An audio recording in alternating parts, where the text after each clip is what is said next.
नमस्कार, छत्तीसगढ़ आज में आपका स्वागत है। मैं हूं आपके साथ सुप्रीत कौर। रायपुर नगर निगम का बजट संख्या बल की कमी के कारण सभापति ने निरस्त कर दिया। कांग्रेस के 26 पार्षदों ने मंगलवार को पेश किए गए बजट के पक्ष में वोट किया, जबकि भाजपा के 30 पार्षदों ने विरोध में वोट किया। वहीं निर्दलीय पार्षद ने भी बजट के खिलाफ वोट किया। दूसरे दिन बजट पर चर्चा के दौरान भाजपा पार्षद श्याम चावला ने बजट की कॉपी तक फाड़ दी। इससे नाराज कांग्रेसी पार्षद सदन छोड़कर चले गए। बता दें कि सामान्य सभा के पहले दिन महापौर ने 2587 करोड़ का बजट पेश किया था और शुरुआत से ही भाजपा पार्षद विरोध कर रहे थे। उन्होंने इसे निराशाजनक बजट बताया, जबकि महापौर की अपनी ही दलील थी। हुआ क्या कि मेरे वार्ड के साथ साथ उस फर्जी ठेकेदार को और वार्डों में भी ठेका दिया गया। हाँ, उनकी भी पीड़ा, वो भी इसी सदन में पिछले बार और उसके पिछले बार की सामान्य सभा में बात रखी, विषय रखा, अपनी आपत्ति रखी। हमारे पास एक मंच है। सुझाव नहीं होने के कारण ही बजट की कॉपी एक सम्मानीय सदस्य द्वारा, भारतीय जनता पार्टी के सदस्य के द्वारा फाड़ा जाना, सारे प्रमुख नेताओं की तस्वीर है, उनके मंत्रियों की तस्वीर है, हमारे मंत्रियों की तस्वीर है। तो इस प्रकार आप अपनी भावनाओं को रखिए, बिल्कुल निश्चित रूप से रखिए, उस पर कार्रवाई भी सुनिश्चित की जाएगी। छत्तीसगढ़ कांग्रेस भाजपा की परंपरागत वोटर रहे साहू समाज को साधने की कोशिश में जुटी हुई है। कांग्रेस ने राज्यसभा चुनाव में लेखराम साहू को प्रत्याशी बनाकर सरोज पांडे के साथ साहू समाज के युवक के साथ हुई पुरानी घटना को हवा देने की कोशिश की और संख्या बल नहीं होने की बात भी साहू समाज का प्रत्याशी राज्यसभा चुनाव में उतारा। इधर ऑल इंडिया कांग्रेस कमेटी ने चुनाव से ठीक पहले साहू समाज को साधने एक और पहल करते हुए सांसद ताम्रध्वज साहू को पिछड़ा वर्ग कांग्रेस का राष्ट्रीय अध्यक्ष बनाया है। ताम्रध्वज साहू कल रायपुर आएंगे और उनके पहुंचने के बाद एयरपोर्ट से शहर तक कांग्रेस रैली भी निकालने जा रही है, ताकि उनकी नियुक्ति को लेकर माहौल बनाया जा सके। दरअसल कांग्रेस की नजर मैदानी इलाकों की उन सीटों पर है जहां साहू समाज जीत और हार तय कर सकता है। इन सीटों में महासमुंद, धमतरी, रायपुर, बेमेतरा, दुर्ग, मुंगेली, बिलासपुर, जांजगीर चांपा जैसे जिले की सीटें शामिल हैं।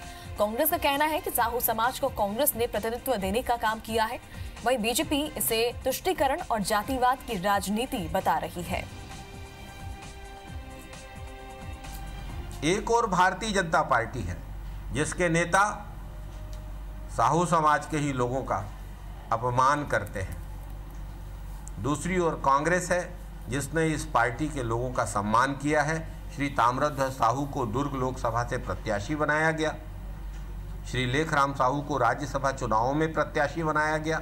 पर सभी समाज जैसे डॉक्टर रमन सिंह की सरकार में अपना विश्वास व्यक्त करते हैं। हमेशा से साहू समाज भारतीय जनता पार्टी के साथ रहा है और भारतीय जनता पार्टी ने आगे बढ़कर हर समाज के लिए कार्य किया है। जनता कांग्रेस छत्तीसगढ़ ने अजय जोगी का हेलीकॉप्टर सर्विस देने वाली कंपनी के वापस लिए जाने की खबरों का खंडन किया है। जनता कांग्रेस छत्तीसगढ़ ने साफ किया है कि अजय जोगी फिलहाल ओएसएस कंपनी का हेलीकॉप्टर यूज कर रहे हैं और इसी कंपनी से पार्टी का करार है। पार्टी ने पीयूष देशलहरा हेलीकॉप्टर विवाद मामले से संबंध नहीं होने का स्पष्टीकरण भी दिया है। दरअसल दुर्ग निवासी और जोगी समर्थक पीयूष देशलहरा ने मेसर्स सार विमानन सर्विस प्राइवेट लिमिटेड से लिए हेलीकॉप्टर को वापस लौटा दिया है और कंपनी के खिलाफ अनुबंध के मुताबिक घटिया हेलीकॉप्टर सर्विस देने का आरोप लगाया है। इसके बाद से ही ये खबर आने लगी थी कि जोगी के हेलीकॉप्टर को कंपनी ने बिना बताए वापस ले लिया है। लिहाजा पार्टी ने इस मामले में सफाई दी है। हालांकि अजय जोगी ने पीयूष की घटिया हेलीकॉप्टर सर्विस की शिकायत को भी जायज ठहराया है। हेलीकॉप्टर हम लोग चाहते थे, वैसा भेजा नहीं उसने और उनका पायलट भी मनमानी करता है, कभी आता है कभी नहीं आता है, तो निर्धारित प्रोग्राम कई बार बदलने पड़े। तो जो शिकायत उन्होंने की है वो सही की। एसटी/एससी एक्ट के प्रावधान को लेकर सुप्रीम कोर्ट के एक फैसले के बाद सियासत तेज हो गई है। विभिन्न सामाजिक संगठन भी बदलाव को लेकर विरोध की रणनीति बना रहे हैं। इसी कड़ी में छत्तीसगढ़ आदिवासी कांग्रेस और अनुसूचित जाति विभाग ने भी 2 अप्रैल को होने वाले सामाजिक विरोध में समर्थन देने का फैसला किया है। कांग्रेस के दोनों विभाग अप्रैल के पहले सप्ताह में प्रदेश के सभी जिला मुख्यालयों में धरना देकर राष्ट्रपति और राज्यपाल के नाम ज्ञापन भी सौंपेंगे। सीपत एनटीपीसी प्लांट में 800 मेगावाट की सुपर अल्ट्रा क्रिटिकल यूनिट लगाई जाएगी। नई यूनिट से कम कोयला और पानी के इस्तेमाल से ज्यादा बिजली बनाई जा सकेगी। प्रबंधन के मुताबिक ये प्लांट देश का दूसरा श्रेष्ठ प्लांट है जो पर्यावरण का ध्यान रखकर बिजली उत्पादन कर रहा है और सामाजिक जिम्मेदारी भी निभा रहा है। वहीं ग्रुप जनरल मैनेजर के मुताबिक कोल ब्लॉक निजी हाथों में दिए जाने से प्रतिस्पर्धा बढ़ेगी। कोयले की कीमतें कम हो सकती है और कोयले की कीमतें कम होगी तो बिजली भी सस्ती होगी। उन्होंने सीपत संयंत्र से बिलासपुर का तापमान बढ़ने से इनकार किया है।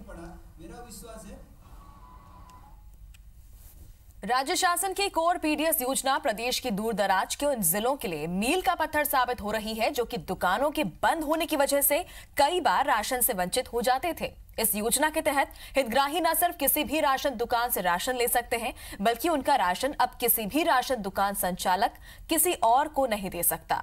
हितग्राही इस बात से बेहद खुश हैं कि उनके हिस्से के राशन पर अब सिर्फ उन्हीं का हक है। रायगढ़ जिले के सरकारी राशन दुकानों को अब कोर पीडीएस सिस्टम से जोड़ दिया गया है। इसके तहत अब सभी राशन दुकानें ऑनलाइन हो गई है। राशन दुकानें ऑनलाइन होने से हितग्राहियों को इसका सीधा फायदा मिल रहा है और इससे राशन आवंटन में गड़बड़ी पर भी रोक लगी है। वहीं हितग्राही अब मनचाही दुकान से राशन ले सकते हैं।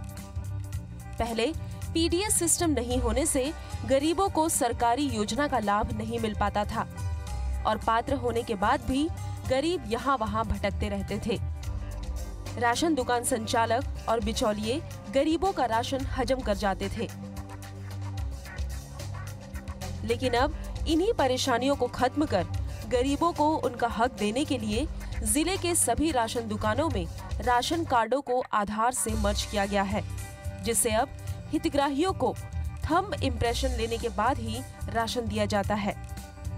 इसका फायदा ये है कि अब हितग्राही के हिस्से का राशन सिर्फ उसे ही मिलेगा। राशन दुकान संचालक चाहकर भी इसमें गड़बड़ी नहीं कर सकता। पीडीएस सिस्टम ऑनलाइन होने से हितग्राही भी काफी खुश है और इसे अच्छी योजना बता रहे हैं। हितग्राहियों का कहना है कि अब दुकानों में अंगूठा पंच करने के बाद ही उन्हें राशन मिलता है, जबकि पहले कोई भी उनके हिस्से का राशन ले जाता था, जिससे उनके सामने कई तरह की परेशानी खड़ी हो जाती थी। पर अब राशन दुकानें ऑनलाइन होने और हितग्राहियों के खाते आधार से जुड़ने से किसी तरह की गड़बड़ी नहीं हो रही है। धन सानी साहब। कहाँ रहते हो? चिकली। ये बताओ, राशन मिलता है आपको? मिलता है। क्या क्या मिलता है राशन में? राशन में नमक मिलता है, चावल मिलता है, शक्कर मिलता है, मिट्टी तेल मिलता है। बीपीएल का कार्ड है आपका? नहीं।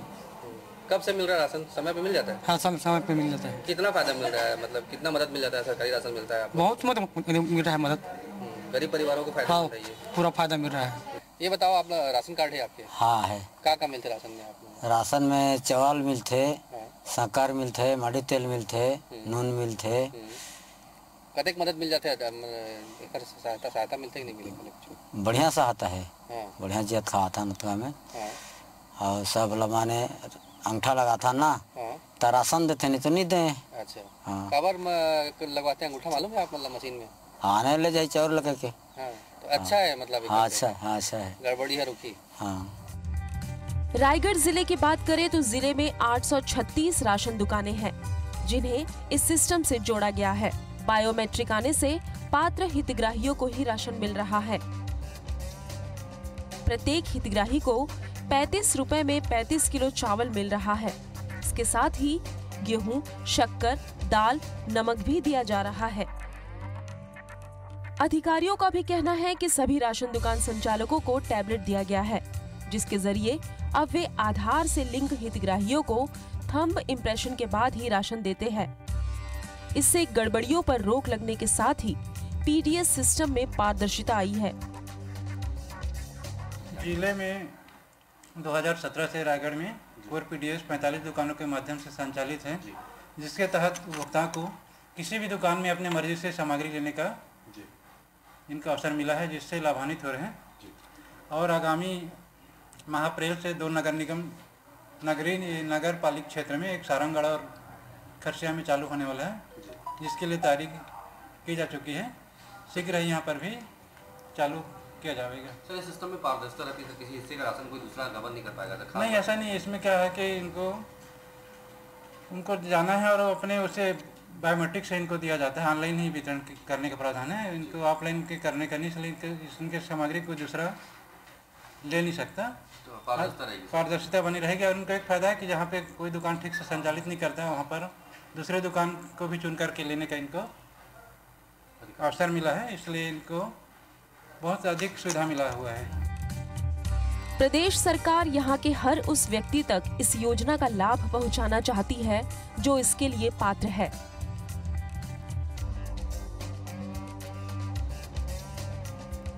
प्रदेश का कोई भी गरीब भूखा न रहे, इसके लिए ही शासन ने सरकारी राशन दुकानें खोली और उसके भी सही क्रियान्वयन के लिए इसे कोर पीडीएस सिस्टम से जोड़ दिया, ताकि ये योजना गरीबों के लिए मील का पत्थर साबित हो।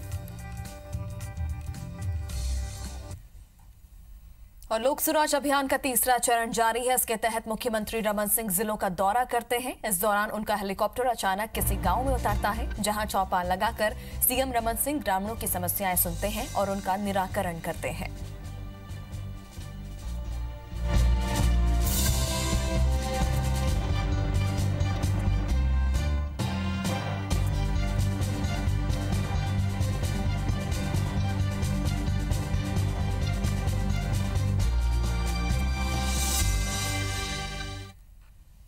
और इसी के साथ बुलेटिन फिलहाल इतना ही। नमस्कार।